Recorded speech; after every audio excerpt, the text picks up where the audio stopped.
আমার মেইন উদ্দেশ্য, আমি দুটো মন্ত্রণালয়ে আছি, আমি যা দেখেছি এটাকে সাগর চুরি বলা যায় না, প্রশান্ত মহাসাগরীয় চুরির জায়গাগুলো হয়েছে প্রচুর।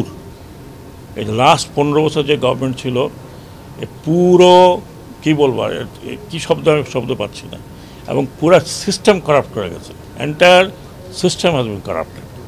এখন এইখান থেকে বের হওয়া আসা ভেরি ডিফিকাল্ট জব। চেষ্টা করছি আমরা, কোনো ডিপার্টমেন্ট নাই, কোনো সিস্টেম নাই যেটাকে করাপ্ট না করা হয়েছে।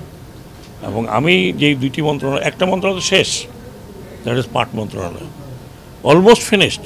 এখন আমরা ট্রাই করতেছি যে আস্তে আস্তে যদি জানা যায়। 15 বছরের কাজ তো 1 বছরে বা 15 মাসে বা 2 বছরে বা 3 বছরে করা সম্ভব না যদি এটা কন্টিনিউ না করে।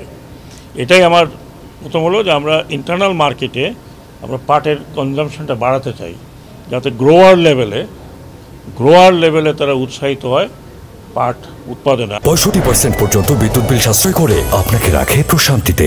ওয়ালটন ফ্যান হাওয়া বদলে দেয়।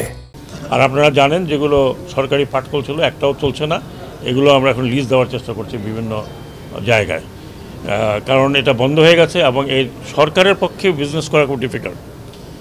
এটা আপনারা জানেন, আগেও দেখেছেন, এখনও দেখেছেন। আপনাদেরকেও বলতে হবে যে এই দেশের যে অবস্থা করেছে, আমি শুধু পলিটিক্যাল কথা বলছি না, ইকোনমিক্যালি চুরি চামারি করে আপনারা দেখেন। এখন একটা লোককে ধরলে বলতে 1000 কোটি টাকা, এক লোকের নাকি 360টা বাড়ি।